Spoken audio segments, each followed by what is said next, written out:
সরকার কি করছে আর এই আন্দোলনকারীরা কি করছে? আন্দোলনকারীদের একটা ব্যবস্থা করে দেখ সরকার, তাহলে তো তারা আন্দোলন করে না। অসময়ে এসে যে সবারই কষ্ট করা বা সবারই কষ্ট দেওয়া, এটা তো ঠিক না।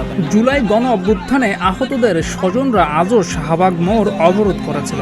সোমবার বেলা ১:৩০টার দিকে তারা এই অবরোধ করেন। এতে ওই এলাকায় যান চলাচল বন্ধ হয়ে যায় এবং চরম ভোগান্তিতে পড়ে সাধারণ মানুষ।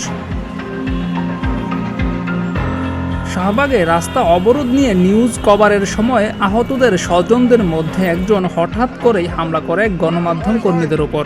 লাইভ করছিলাম, তো এখানে যান চলাচল কিছুটা বিঘ্ন হচ্ছে, দেখেছেন তো। যান চলাচল বিঘ্ন হওয়ার কারণে এখানে যারা সাধারণ যাত্রী রয়েছে তাদের সাথে কথা বলছিলাম। এই মুহূর্তে দেখতে পাই যে যারা এখানে আন্দোলন করছে তাদের মধ্যে থেকে একজন এসে মানে আমাকে এসে কলার ধরার পরে আমাকে হুমকি দামকি দেওয়া শুরু করেছে, আমি কেন ফুটেজ নিচ্ছি এবং সাধারণ মানুষের কথা কেন তুলে ধরছি। তো এতে করে আসলে পরিস্থিতি অন্যরকম পরিস্থিতি তৈরি হয় এবং সে আমাকে অনেক রকমভাবে থ্রেট দেওয়া কিংবা মানে বুঝতেই পারছেন সকল বিষয়ে বলছে। কারণ মূল দোষটা হচ্ছে যে আমি সাধারণ মানুষের কথা কেন তুলে ধরছি, সাধারণ মানুষের ভোগান্তি কেন তুলে ধরছি, এটাই হলো মূল সমস্যা। পরে অবশ্য আহতদের স্বজনদের পক্ষ থেকে ক্ষমা চাওয়া হয়। আমরা আপনাদের কাছে অনেক অনেক কৃতজ্ঞ, কিন্তু এই আন্দোলন চলাকালীন কোনো সাংবাদিক ভাইদের সাথে আমাদের কোনো আহত যোদ্ধা যদি কোনো খারাপ আচরণ করে, আমরা এই আহত ভাইদের পক্ষ থেকে আপনাদের কাছে ক্ষমা চেয়ে নিচ্ছি, আপনারা ভুল বুঝবেন না। তবে এভাবে কারণে অকারণে হঠাৎ করেই রাস্তা অবরোধে বাড়ছে জনদুর্ভোগ। আটকে যাচ্ছে অ্যাম্বুলেন্স, রোগী নিয়ে যাওয়া যাচ্ছে না হাসপাতালে। এতে যার পরনাই বিরক্ত সাধারণ মানুষ। আমি যাইতে পারতেছি না, রোগীর অবস্থা খুব খারাপ ভাই, এগুলো তো সব ভালো না, কথা বুঝুন না।